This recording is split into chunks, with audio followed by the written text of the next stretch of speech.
Spencer is the resident crypto person.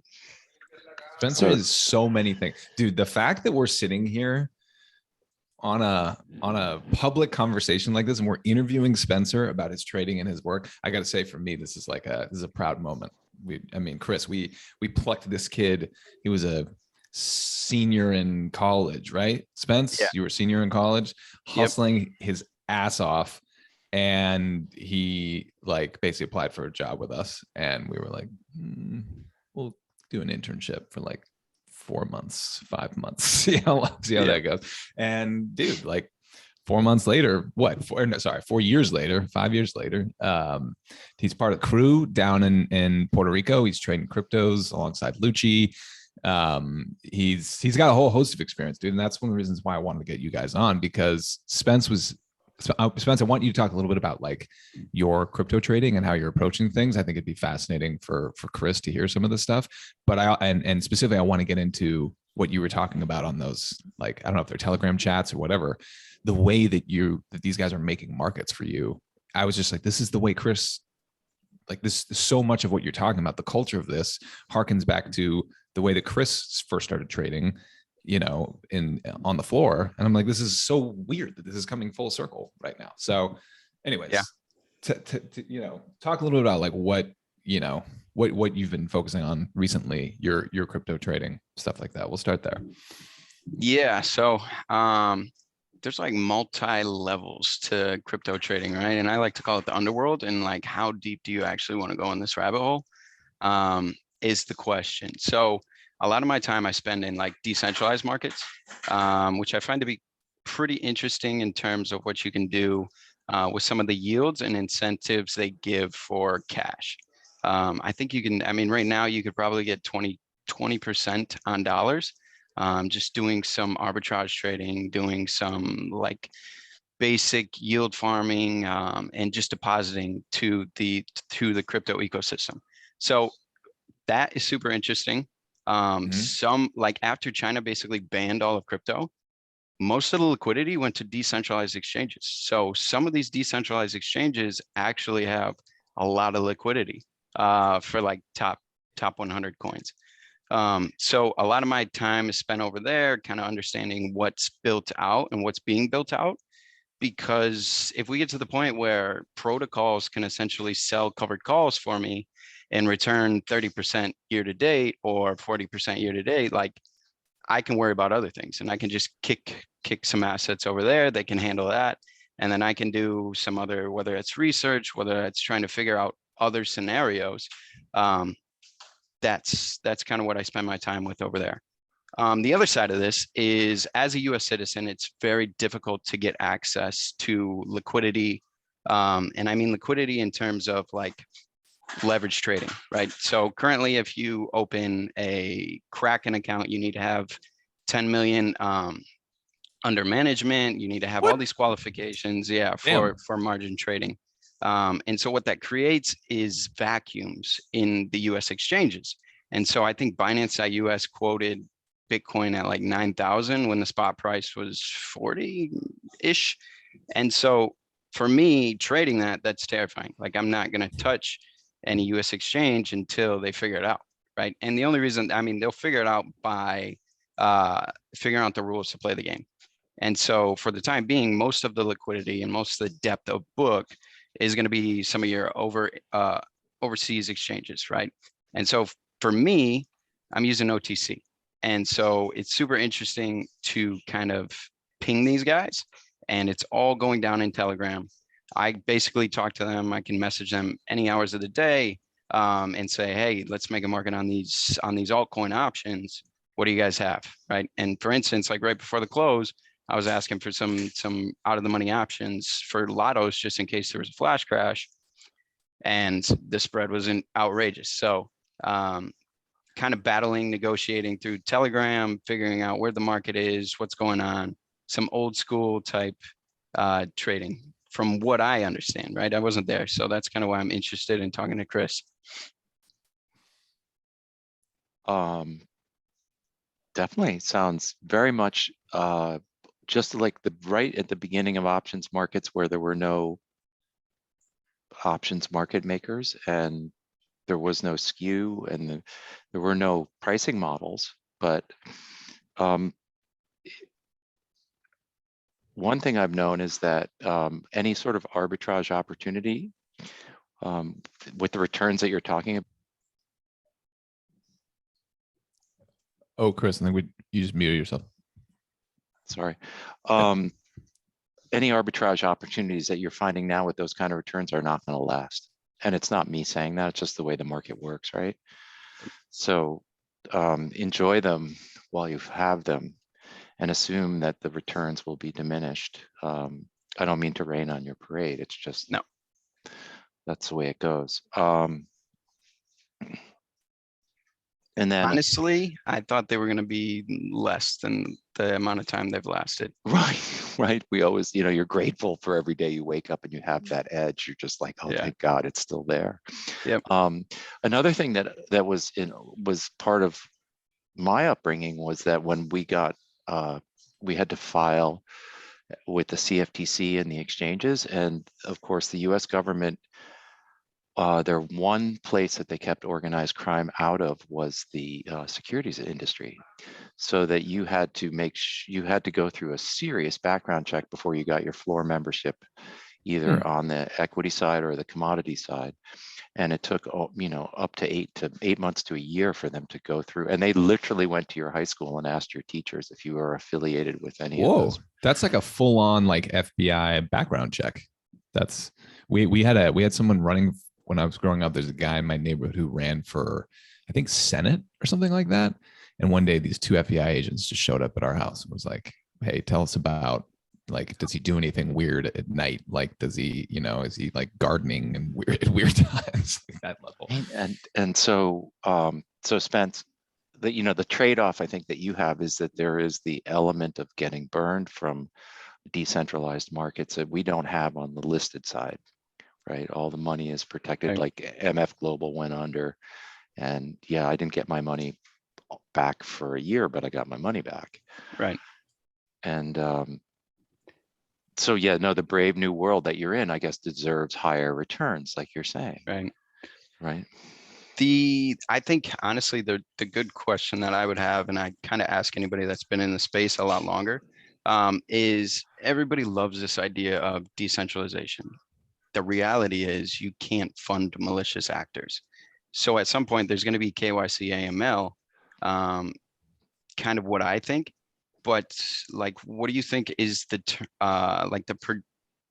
the continuation of this space, right? So a lot of decentralized options exchanges are coming out. There's massive liquidity already in the futures markets, the spot markets, just basically anything that you would need is there, except for the regulation. Well, you see Gensler, right? He's all mouth about regulation. Right. And as a trader, I think you have to try and stick to what you can see in front of you, because essentially there's two things that you need to be aware of. If you're asking for advice, you're really just looking for an accomplice, or if you're making predictions, then you're going to have to spend time unwinding them before you act in the way that the market's going. And that's going to be a handicap. So, just take a piece of paper and write prediction-free zone and put it as a Post-it note. And then anytime anybody walks up to you and starts saying, I think, just look at them and say prediction-free zone. And, because you're going to get skewed. And I'm hesitant to make any predictions in regards to what I think, because, or put it this way, I'd say it's much easier to predict the next 5 minutes, the next 5 days, than the next 5 months. You're talking about a decentralized market that has, certainly the political actors don't want you to succeed. Sure. So, that the ball, when you discover something, I think the burden's on you to clue us in. Right. I see a space for it. I don't see the fairy tale that's being spread. I do think there's going to be regulation at some point, and I do think, you can't fund malicious actors. I don't see any world where that's okay. So So you think you're saying that they're going to bring it in, they're going to hone it in by just like making it more making more and more of these coins illegal until they bend the knee, basically. Like they're just gonna. So the way it works right now is you have a wallet, right? It's your Web3 wallet, and basically that's your bankroll. You can trade, and you have to connect to these decentralized applications. Some of these decentralized applications would be the futures exchange, which would be the options exchange, et cetera, right? And so I see that the wallet may or may act as your physical wallet, right? Where you have a license, you have possibly a passport, digital identity. And that's how you can interact with certain applications in certain jurisdictions. I see that as a pretty good possibility. It's either that would be your barrier to entry, or the barrier to entry is at the application level, where your wallet, essentially, you can't interact with these without proving your IP identification. And it could go a lot deeper than that. And we're already starting to see some, like the SEC has reached in multiple jurisdictions that they're going after everybody, and it's slow, and they are slow in the process, but even some of the synthetic equities that were created to help with never getting out of crypto, basically trading Bitcoin to Google, Bitcoin to Amazon, they got wiped away. And that's just because of the power and the laws that exist, right? Right. My friends who work at very high levels in the CFTC Right. are way slow at getting after stuff, but when they do, it's like you hope that they're not coming after you, because they have an army of lawyers, and they have the political process, and they can literally destroy firms, people. Off the record, they laugh about, sometimes they go to work and they say things like, whose life should we make hell today? Oh my God, that's everyone trading in the space right now, their balls just jumped up in their chest. Like nobody. Yeah, it's such a horrible image to think of regulators. Right, and that's an exact quote from my friends who are way up in there, after a couple cocktails. And so the regulators are slow, and I do think they have career risk as well, that they don't talk about, that they're afraid to go after actors that are more powerful than them. You see that they didn't touch anybody at the Fed who front ran all that stuff. Yeah, right. Yeah, right. That's seriously remiss. Yeah, right. I think it is. I think it's interesting, and I think regulation definitely impacts crypto a lot. From what I've seen, I mean, Right. if you look at some of the DeFi space, that was like the big theme of 2020, and everybody was super excited about it. DeFi summer, this and that, and all these coins went from like 50 cents to well over $30, and just outrageous returns.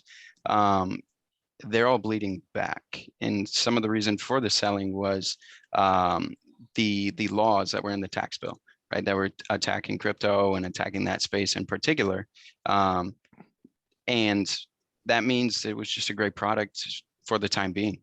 And I mean, you don't have to bet on the longevity of the whole space, but the opportunity in between 30 cents, $30 and back down to 30 cents is insane. right. So can I remind you that I think you were 4 years old in 2000, pets.com was worth more than General Motors, and then it was bankrupt in like 4 months. And then nobody talked about it. It was as though it was considered an anomaly of human speculative behavior. Interesting. Yeah. And so Rational exuberance. yeah, I mean, that quote came in 94, and then the market went straight up from Greenspan's. Spence, there was a comment at the Fed never said anything. At first, it was this guy Volcker, and he came in when we had inflation like we had now, and he was saying that this is the scourge of the economy, and the Dow was trading 600, and he took interest rates from I forget from where, but to 17%. Like the long bond was yielding 17%. It was trading like 59 or something as a handle. And the first time that the Fed really ever said anything negative about the markets was when Greenspan said that exact term, irrational exuberance, that Charlie's talking about. And the market went down for about a day and then went straight up from there. But anyway, that's ever since that irrational exuberance, I think it was in 94 or 95, the Fed has been a sponsor of this sort of easy money, hard on the throttle environment. And just, you know, the beer's worth, it says that you may be entering a different era of a little bit more tighter monetary policy, which you've probably never seen in your lifetime. And that it appears as though now that the coins are somewhat correlated to the risk on, risk off world. So they may, as you say, right, like that, those coins which have gone from 50 cents to $30 and now are bleeding back, you know, my point is that you won't hear people talk about it. It'll just be written off as a speculative excess period in human psychology. And also that the fundamental backdrop where you may see a less aggressive monetary policy from both the fiscal and the Fed may be something for people your age who haven't really ever seen, right? And be hard to explain. Right. I mean, that's kind of the explanation of why we're down 40% from the highs. But I mean, 2018 got rough, right? And I mean, historically, this thing goes up outrageous returns and then it comes down outrageous, right? And so I was just running some of the numbers because I was pulling some of the data for the last 7 years just to see where we're at. And I mean, we're at that 40% down mark, but it doesn't mean we can't go 40% lower. No, it's like 80. I'm sorry to interrupt. It's 85 to 90 off is where we trade. Yep. Wait, you're saying we're down from what, Spencer? What price? Like Bitcoin or what? Yeah, from the all-time highs. So Bitcoin to me essentially represents the market because everything is kind of correlated. Right. And like ETH will outperform both up and down and then down the risk curve, right? And then Bitcoin being partially the market for crypto risk in itself. But it doesn't feel, I don't know, maybe it's just because I'm, you know, in sort of different social circles now that I don't live in New York. But when I was in New York in 2018, you could feel the bubble of it. Like I remember this guy who was this entrepreneur who had no market experience, who was also like very into sort of various modes of self-development, we'll say. And he we were talking at a bar and he was like, well, you know, I bought Bitcoin. I don't know where he bought it. He bought it low. It was surging. And he was like, so I just know now that I can manifest money whenever I need it. I just know that I need that. And it's nice to know that I will never have to worry about money anymore because I know that I can manifest it when I need it. And I was like, this thing is about to pop. If this dude thinks that he has figured out this market, then this is game over. I think it was. Go ahead. Spence, have you seen a 90% pullback while you've been trading this thing yet? Oh my gosh, yes. Yeah, right? Oh, yes. I wrote it off. I was like, I thought the similar thing where I was like, it was a tulip, right? It was going to be just written off in history as like people bought this, it went way up and then it died. Yeah. And when it came back, I was like, all right, there's something different here. And so then I started talking to people in the space. And then, I mean, of course, once you start talking to people in the space, then you start, I mean, you're already there in the bias realm.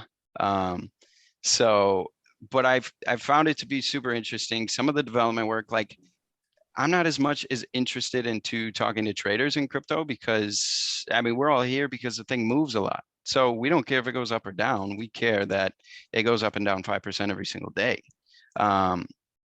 But some of the people that are behind the scenes that are building have interesting concepts. Sunday included, right? You're like every day. You ever get a day off?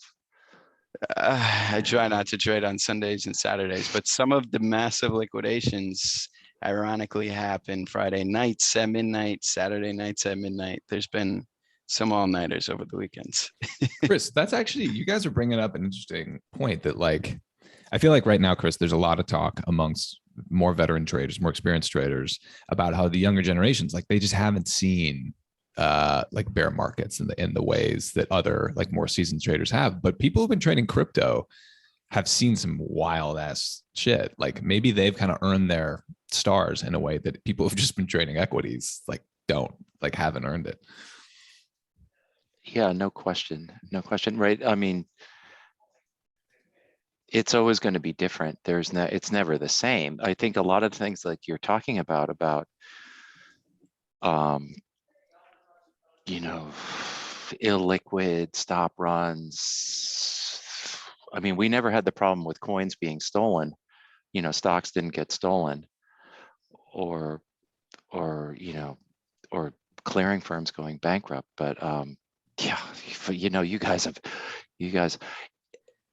My question to you, Spence, is that do you think equities become more like crypto, where there's just a lack of, it appears that there's a lack of liquidity, and so that the vertical moves can be bigger, faster?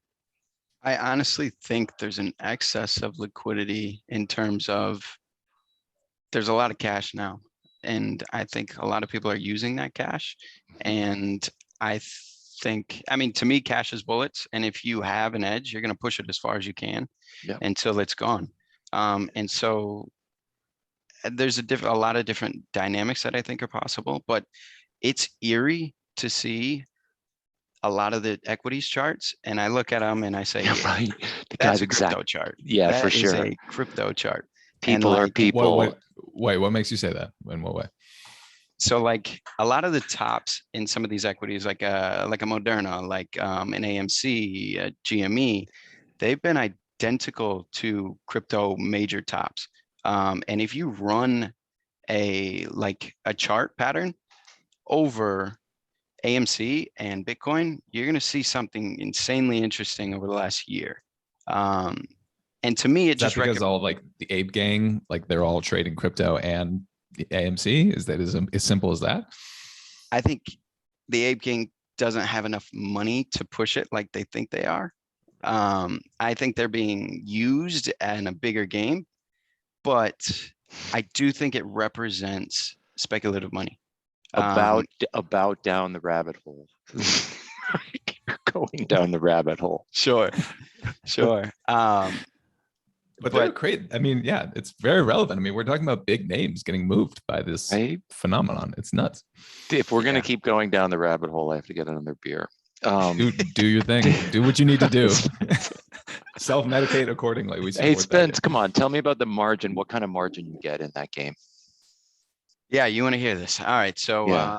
you can get on perpetuals, you can get around, I mean, you can get all the way up to 100x, 200x. Now, that's more or less a marketing play, right? So the CEO of Binance has come out and talked about, listen, like, we'll give you 200x, but we're only going to give it to you on a $150 account, right? And so there are strategies that people are running with multiple $150 accounts connected all to the same API. But I think a majority, like you can get 10 to 20x in some of the perpetuals. Options, of course, are going to be one-to-one with your coin. So one contract's one coin. And to me, the options market is a lot more interesting right now than the perpetual market. Just because of what's being built out. So, and so in equity indexes, we're getting 20 to 1 typical. Yep. And sometimes day trading margins are wage, you know, like you say, like you can trade full on with no money.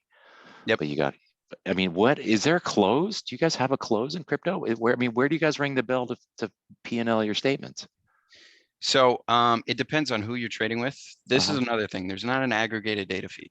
So there could be a lot of misquotes, and from time to time, depending on blockchains, there's massive arbitrages on that too. So those give trade opportunities. But For it just depends, right? So there's going to be funding rates on some of your perpetual futures contracts, and that basically is long space shorts for exposure in the market at XYZ time. And then like through some of the OTC desks, they're going to quote you wherever they're based out of, right? So the one I'm trading through is out of Chicago, and they quote me around futures close, just regular New York futures close. So. And then what's a bid ask on this stuff? So bid ask on what? On options, on Or just on futures? just on the futures? Futures are, let me check right now. Futures, depending on what, like I'm showing. Thank you for looking. Sorry. I'm showing 0.06% on AVAX, which is an altcoin. You can get 0.06. That's not bad. You can get 0.01% spreads on ETH right now, depending on size, of course. But right, yeah, that's a real market. Oh yeah, oh yeah. And some of these options, you can move a lot more than what you would think. The spreads, I mean, it's like trading a CMG, but they work. Do people ever ask you, what do you want to be when you grow up? I want to take a nap. That's what I want to do when I grow up. I want these to go back to like you go home for Thanksgiving. You go home for Thanksgiving, and your mom's like, when are you going to become a plumber and get a real job? I went home for a holiday or something, and my mom asked me. She said, "Are you still doing that bit thing?" And I'm like, "No, I'm not. I'm not doing that anymore." For real, I got that from my parents when I was your age too. Yeah. Like get a real job. Like you get a real skill is what she used to say. Get a real skill. So Jesus. I've been there. But Chris, does this tempt you? Do you want to trade this shit at all? Are you interested at all? Yeah, I was involved much earlier. I was on Real Vision, and I had to do a piece on Real Vision. You can probably find it online. Nice. And I recommended Ether at $80, saying instead of taking your wife to dinner, buy her an Ether. And because I was saying, Spence, that it had sold off 90%, right? Yep. And so we all in trading, right? Like there's all these old trading rules. These old guys who are now dead taught me. There was like, the first rally always fails. Okay, right. First rally, right? So like Amazon went to 600 and went back to 60 in 08 before it ran into 3,200. And same with Ether, right? It sold off from 1,400 back down to $90. And so I had a friend who worked at Blue Apron. He was the head programmer for Blue Apron, and the stock was a dog, right? And it was off 90%. And I'm like, and we would go drinking, and I'm like, what's your business model? And he would say, nobody can chop carrots like we can chop carrots. For real, exactly. And fair enough. Keith Gould said that. He's no one can chop carrots like we can chop carrots. But now I don't think carrots in a box is a business model. But the difference with crypto was that if you have a 90%, like Amazon down 90% in 2008 was still a viable business. And then so the decision is if we're looking at something down 90%, we have to ask ourselves, is this a viable business decision, right? And so at $80, you knew your risk was limited in Ether. And even people in the industry, when Ether sold off from $1,400 to $80, they were like, we don't even know if Ether is going to be viable, if it's going to be around. Jalik was saying that, and she ran $100 million fund on the infrastructure of crypto at the time. And she's like, I was buying it. And she was like, no, I'm not touching it, because she didn't even know. So my point is that when something comes 90 off, the decision is not whether it's the price is right. Is it going to remain in business? Yep. And then you just own it, because how often do things go 90 off? This is true. I've actually, we were talking about this today. I think 80% down from highs would be around 14,000, 15,000 Bitcoin. Okay. And then the question is at that point, and I talked to myself through this, was, do you still believe in this? And the answer is always yes, because the risk on the downside is 10%, right? Right. Or, 100%, you risk all your capital, right? Right. But the reward, if you're right, it's like 10, 20x. So that's always a safe bet. Well, heads up, Ratioed. Right? If it's carrots in a box, it might not be. Fair enough. Right. Fair enough. So that, I mean, but I will tell you, in my long career, there are very few opportunities where we get something 85, 90 off. It just doesn't happen that often. So, I mean, it's one of those things that you have to have bullets at that point. Right. Right. I think that's what's super exciting to me about the options market is you could essentially hedge all that risk off, and kind of just wait. You know, some of the stuff I'm actually doing was all ranchero. It was all trading the post. So allocating a portion of the portfolio at certain levels, knowing that if the bottom falls out, you're still alive, right? You still have bullets for when that bottom or that 90% is there, and you're going to make it all back, and you can hedge along the way because you have 6 to 9 months on some options, right? But in the off chance that you're nailing a particular level, you're going to return insane gains and have ideas and abilities to roll, to get into good positions, to really start thinking bigger picture, and really play the game of the volatility. Have you blown out yet? On what? In life? No, trading, not in life. Of course. Of course. I talk to everybody and I say, there's a lot of people that talk to me and they're like, man, I would love to trade. And I'm like, no, you would not. Not at all. Like I spend all day, every day in front of the screen looking at these coins, and it's just a love-hate relationship with it. So these are like your boys at home, right? Who are like, yeah, I just want to go do what you're doing. And you're like, just no. Anybody you talk to, they're like, I would just love to be a trader. And that was like the common thing in 2020, 2021. I think people are kind of done with that now, but What do you do for fun? So for fun, I go to the This is a gym. loaded question for Spencer. I can't wait to hear your answer to this because we bust Spencer's balls about this all the time. Go ahead, Spencer. I want to hear this. Honestly, I mean, it is, it's whatever, like, I love hanging out with friends, love socializing, love kind of interacting with people. To me, that's fun, right? Whether that's business related, whether that's just people that I grew up with and some really good friends that I've always had. And then I go to the gym because I love to waste my life there. And then, yeah, I mean, I'd like to pick up some hobbies this year in terms of surfing. That would be another thing. Snowboarding, just, I like being outside, those kind of things. Right, for sure.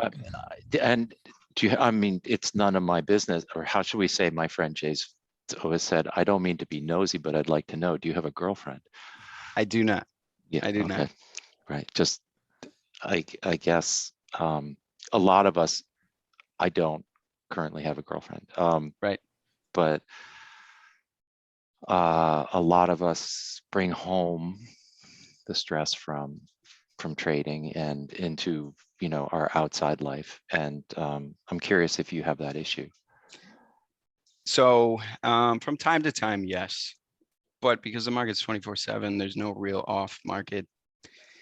I've kind of been around this market long enough now where I'm like, it's just, every day is not going to be fun. And most 90% of days are not going to be fun. Right. Which is why I tell people not to trade, because 90% is not going to be fun. When you hit the lottos, it's fun, right? But most of the time it's a grind, and it's frustrating. And honestly, that the question goes back to you. When I was 18 and I wanted to start doing this, I started noticing most traders didn't have a significant other. This was a thing that I started to accept. And honestly, my old girlfriend at the time, like she was like, I'm moving to Indiana. And I just was like, it's not going to work. Like, I'm not going to Indiana. So there was just a common pattern that I started to recognize. Do you find this to be a common pattern? If so, why? I do not find it to be a common pattern. I find that it's incredibly important that we have people in our lives that we can bounce off of, because we're looking at the screen all day, right? Like, it's true. Like, hey, I'm talking to you, and I've been looking at the screen all day. This is awesome, and I'm glad everybody else is with us who was part. You know, we should give everybody else a microphone. Indeed. To come along for happy hour. My experience on the floor was I mean, there's so many funny stories. Like a guy would make $1 million and go home and he was a shooter, right? And he said to his wife, like, hey, I made $1 million. And she's like, I'm going to divorce you, or you have to write me a check for half now, or I'm going to divorce you. These are true stories, right? And she wasn't that she Smart didn't, woman. right? It wasn't that she didn't love him. She was just like, she didn't want him to lose it all back in the next Yeah. day. She wanted to put some of it away, right? If he's a shooter, yeah, take those gains, man. And then there were other guys who got divorced and then married women in the business who knew what it was like to miss a trade. And he could go home and say, I really needed them. And they traded across the ring and I couldn't get them. And, that's why I didn't, I could have made an extra 5,000 on that sort of thing. So, I mean, there's all sorts of things. Most of the traders did not cheat. It was an amazing thing, right? They got all their Right. excitement through trading, right? That's why I asked what you did for fun. Like, essentially, we're like, where do we manifest our need for risk? And, Right. and when you're going to the gym, you're using a physical outlet to get rid of the pent up stress from the, because you can't take every shot and you're just like, fuck. Yep. And so, and I do think if you can find a relationship where you feel as though it's intimate and healthy, that no one would ever leave that relationship, right? Those good, healthy, intimate Right. relationships, no one ever leaves. And so, and they can be kind of fun in regards to those people. They have a different outlook. Like I was dating a woman named Kelly Morris, a yoga teacher, and I came home and I was like, I'm such a pussy. And she looked me dead in the eye and said, the reason you're still in business is because you're such a pussy. And I was like, coming from, there's a perspective coming from other people that we're close to that Right. that may help. And so I wouldn't necessarily suggest that going the solo route is any better than going it with somebody else. A bad relationship is worse than anything, right? I hear that from True. girls in New York all the time. They say a bad relationship is worse than no relationship. Yeah, I can see that, because then you're dealing with problems at work and then you're also creating problems at home and you're just a problem. Right. Right. You ever trade angry? Try not to. Depends. I think if you channel it correctly and you're aware of it, it's insanely helpful. But I think if it's just anger and you're not channeling it, you're going to get smoked. Any methods for trading a cold streak? That's a good question. Take a break. Literally, so I grew up in rural Michigan. So there's often times where I'll just go back there and sit in a cornfield, like literally just sit in a cornfield, because there's nothing else you can do except sit with your thoughts and figure it out. Dave Stone, big trader, 5 kids, 5 dogs, huge Comex, NYMEX trader in his day. Okay.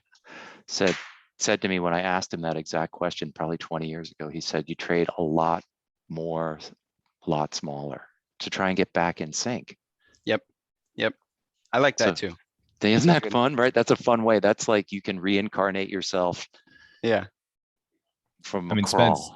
Spence, you also come from the Lucci school of trading psychology, and Lucci is a fan of breaks. I mean, he's not always a fan of trading when he goes on these breaks, but Lucci is like, he will step away for however many days he needs to come back fresh and get back in touch with what he needs to do. So I feel like that has probably influenced you in terms of how you think about it. Yeah, it definitely has. I think a flaw of mine is the unwillingness to quit. So the recognition of that is like, all right, either you're going to beat your head against this wall until your head breaks, or you're going to step away and look at the wall and figure out there's a door right next to you. Chris, you're basically looking at a human jackhammer in Spencer. Like, this dude does not stop. And he like, in terms of balance and stuff like that, not his strong suit. He just fucking Hey, we're goes. figuring it out. Yeah. I mean, whatever. You're still young, but I'm not knocking you. I'm just saying, I'm giving Chris some context. You are relentless. Spence, I think that's the perfect attitude. Yep. Do not try and change that. Okay. Do not. All right, perfect. Do not. Anytime you feel as though you need a break, take the break. In fact, take more time off than you think. But because then you feel guilty about taking that extra day off and you come back and try harder. But the jackhammer, hating to lose thing is critical to keep that. Yep. Got it? I will. You were, I mean, you played soccer in like high level soccer in high school, right, Spence? So that was your most competitive outlet? Would you say? So, yeah, I mean, this has been a common thing throughout life. I played soccer since I was 2. So I played around, I think, 18 years. And I mean, I was never the best. I was actually really small going into freshman year. So that kind of fueled the little like Spitfire kind of thing because I always had to hold my own. But before that, I played ice hockey, right? So before high school, I played ice hockey. And so I learned how to do kind of that. And then, yeah, then I kind of channeled all of that aggressive sport into what is, I mean, stereotypically made fun of as a non-aggressive sport. So there's a question here from Kenny on the chat that asks quite specifically whether if we have a criteria to take a trade or not. And I can say that I asked that question on the Monday class with Jesus, and he said, very smart. I learned from him. He said the probability of success is the primary first decision. It's not the potential payoff. You need a high probability setup to even consider making the trade. And I'm just, thank you, Spence. And good on you for playing hockey, right? Like, and you can learn to snowboard from playing hockey. Can you? I do. Do those things go hand in hand? Yeah, they go hand. I taught snowboarding for 9 years and grew up with a pond in my backyard. So wait, why are those similar? Edges. Sliding. Wouldn't skiing be, you got 2 separate blades? Wouldn't skiing be more? Okay, so you're saying same thing. Okay, but you know, on skates, you move your hips to the inside of the turn. And then on skating, you move your hips to the inside of skating. Soccer, you move your snowboarding, you move your hips to the inside of the turn. All the same thing. Can I go to yoga, you guys? 5 o'clock. I want to go to yoga class. You think? Go for it. Do you think? Spence, we're going to bring you on. Next time we're going to bring you on, we're going to bring on Lucci too. We're going to get you guys to go deep into crypto, and Ronch will be back next time with Chris. So, and hey, what's your current opinion, Spence, of the crypto market? I mean, just for tomorrow. Yeah, no idea. Okay. No idea. Yeah, I'm with you. I mean, prediction free zone, right? Put that as a post-it note, prediction free zone. Yep. I already got it written. So. All right, cool.